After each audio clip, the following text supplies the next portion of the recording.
I'd like to discuss today the section of WordPress that affects also StudioPress, which is called the CSS Editor.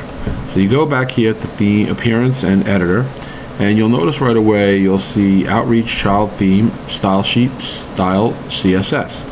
Obviously here is the style sheet for your actual theme that you're running, and you'll always find in the beginning of a StudioPress theme, they will have the description and the author information right up top, and then as you come down through it, you'll see what's involved in this CSS file.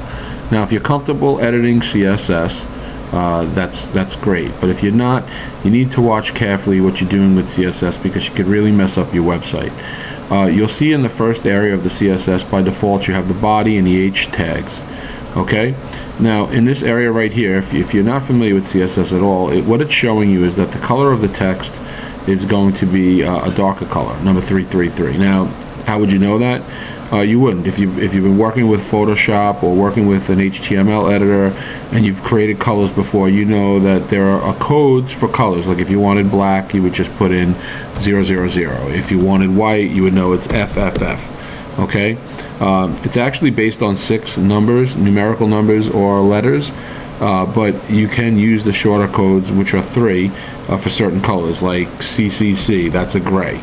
Okay, again, you'd have to play with it to understand it. Now, looking at the next section, it's telling you that the font family is Lato or sans serif. That means, or actually they're using sans serif, and if the browser that you have and the computer that you have has sans serif, it's going to default to that font.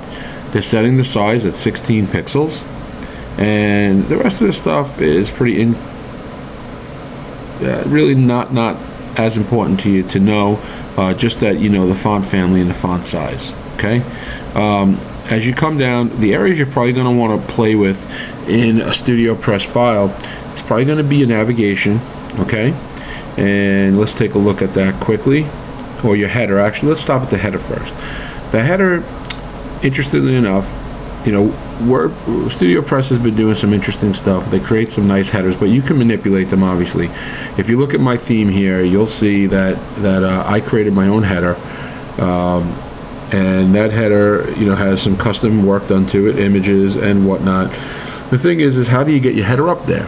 And you might consider, all right, well, I have a nice background here in this theme. It's got this like black pixelated thing with grayish tones, and it sits in nice between this navigation and the top. But how do I get an image back there? Well, let me show you what I did. After I created the image in Photoshop, which I can go through at another time, I went into the Appearance and Widgets section,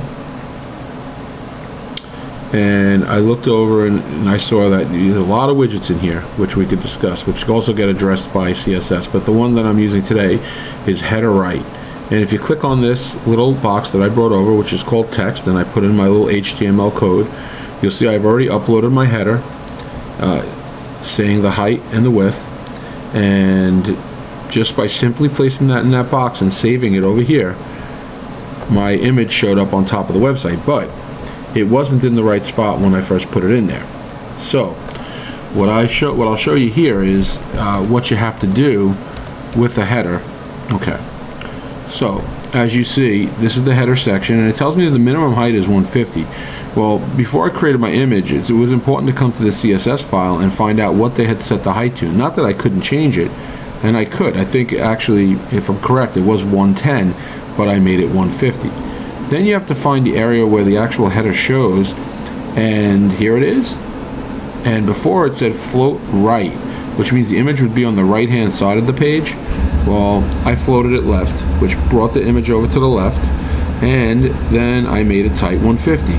So there's the header widget area, which shows me where that actual image is going to be, and I created it so its width is big enough. And then I brought it over to the left and made sure that the height was appropriate so that I could show my image. And that's how you mess a little bit with the CSS in one respect to the widgets. I'll show you some other ones in the next videos.